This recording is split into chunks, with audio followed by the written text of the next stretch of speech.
science fiction. Okay, it's obviously a movement in science fiction in the 1960s and 70s. It occurred mainly in the US and UK, and maybe presently in India. Okay, it is happening now in Indian films and literature. Now it was mostly avant-garde, something very new and radical and experimental, as the name itself indicates. Till then, science fiction emphasized on scientific discoveries. They emphasized on scientific correctness and accuracy. Whatever the writer wrote had to be scientifically correct. So they couldn't imagine something into being. Well, if they wrote about aliens, it had to be scientifically correct. If they talked about a chemical, it had to be scientifically correct in the old science fiction. But in the new wave science fiction, there was literary merit was given importance, and the inner workings of the human mind was given importance. Elements were there from science, but more than the science in itself, the emotions and feelings and thoughts of the individuals were given prominence. Okay, now it was a reaction to traditional science fiction. Okay, as I said, it altered radically from traditional science fiction and pulp science fiction. Okay, which talked about in a way flimsy things. New wave science fiction focused on on the depth of the human mind and the interaction of human beings with science. Okay, Michael Moorcock's work called New Worlds contains a lot of instances of works belonging to this stream. Okay, the later fields like cyberpunk literature were deeply influenced by new wave science fiction.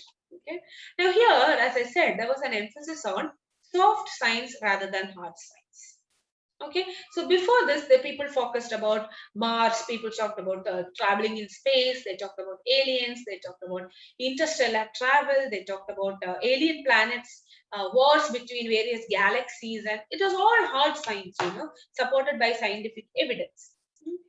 Now, in new wave science fiction, the advocates like Ballard, J.G. Ballard, they said that it is not the outer space that needs to be explored. You need not explore Mars and Jupiter and stars and galaxies. You need to explore your inner self. It is inner space that needs to be explored. The inner space of the human being, the subjectivity of the human being, the subjective realm has to be explored. Because the alien planet is Earth. You say you're human beings residing on Earth, but Earth itself is an alien planet. So you need to look at what is happening inside you. You can never fully comprehend things outside. Okay.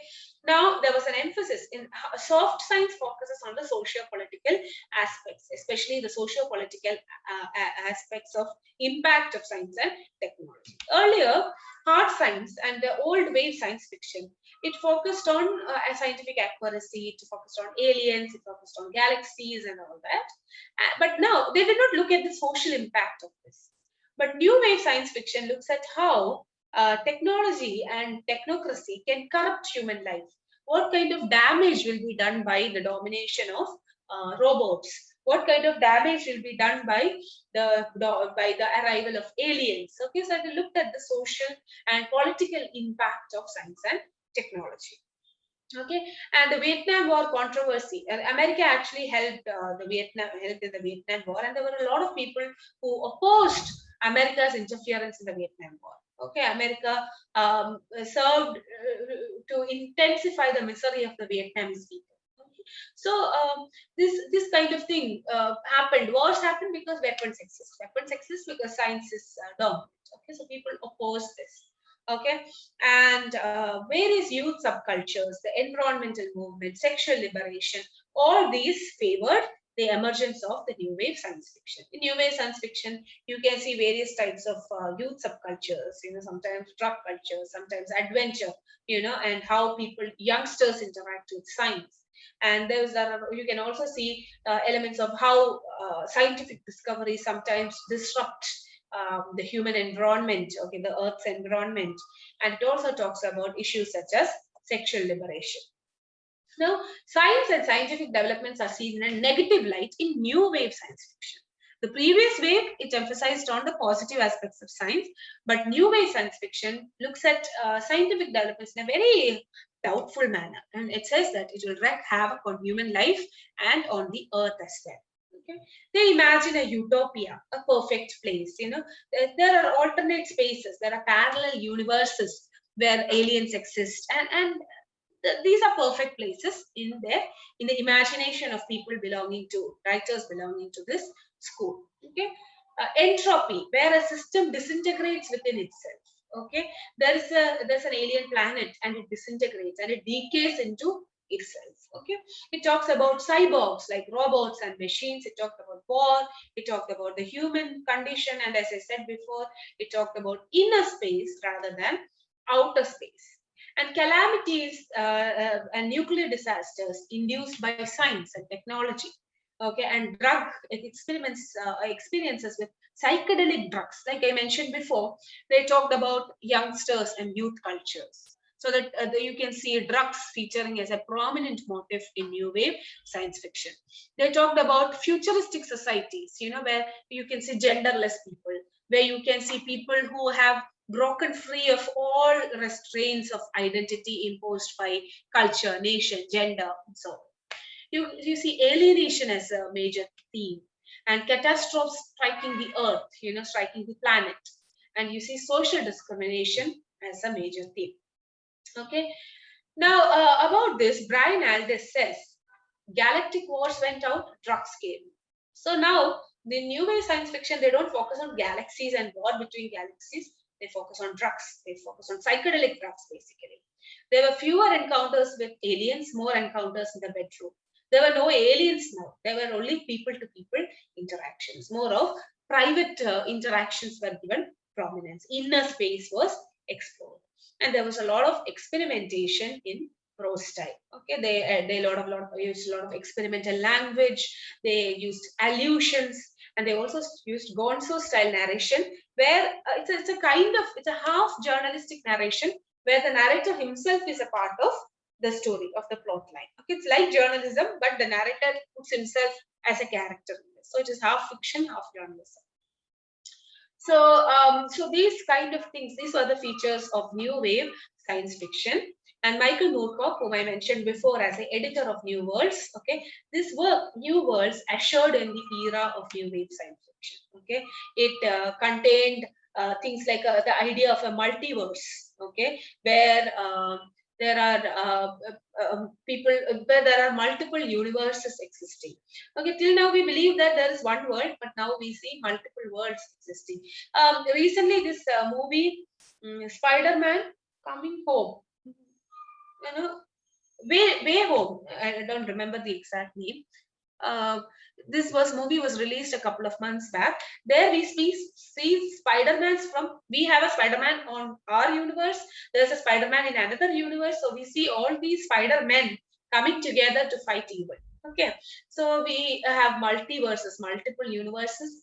We have different places that people imagine. Okay, for example, people talk about new places which were never before heard of. They imagine places into existence, and they have characters like Jerry Cornelius and Eternal Champion. Okay, they give names to these characters. So it is not just one work. Okay, suppose they write a character, suppose they write a work with Eternal Champion as a hero, there will be sequels, just like in the case of Spider-Man and such science fiction movies. Okay.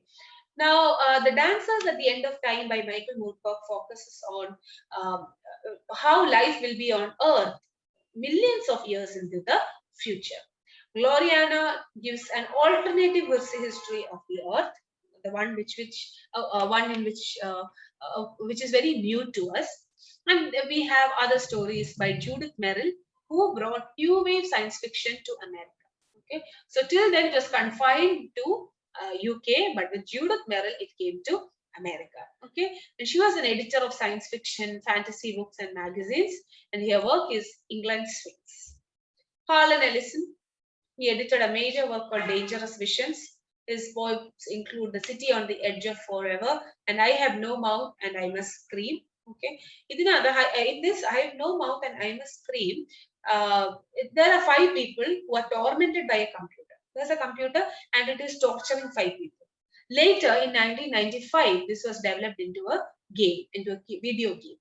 Now look at how the computer tortures these people. Like science is projected in a negative light. Science is projected as something which can destroy and torture the human race. Okay, A Boy and His Dog talks about a world after the apocalypse. Now, Ursula Guin, she wrote about, she created two universes, the Hainish universe and the Earthsea universe. So in all her works, you see either the Hainish universe or the Earthsea universe. For example, the Dowry of Angyar, Planet of Exile, etc. feature the Hainish universe. So stories unfold in this universe. Then she has created the Earthsea universe. So you see the existence of parallel universes. There's not just, it's not a universe, it's not a one place, it's a multiverse. Okay, there are a number of uh, universe, universe kind of things existing. Ballard wrote The Drowned World about the post-apocalyptic world. Vermilion Sands, which is a dystopian fiction, Concrete Island, and so on. And there are other writers like James Triptree, Alice Sheldon, Brian Aldiss, and so on. Of course, it says that it lacks elements of science because it focuses on soft science. It focuses on the impact of science on society, on human beings. It talks about the political impact of science. It does not focus on aliens or the galaxy or anything. It rather focuses on human feelings. So where is science? Why do you call it science fiction? So this is one criticism that has been leveled against it. Some people also say that what is the difference? Ultimately, it is the same thing, right? You are also talking about science, you are also talking about science fiction. So it is old wine in new bottle. And people also say that these kind of things like space, dystopia, aliens, post-apocalypse, all these have already been explored in science fiction.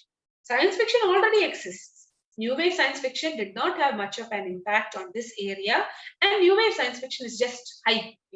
People did not believe that it had a lot of quality because ultimately it was the same as science fiction, right? It was only old wine in new bottle because it featured the same things.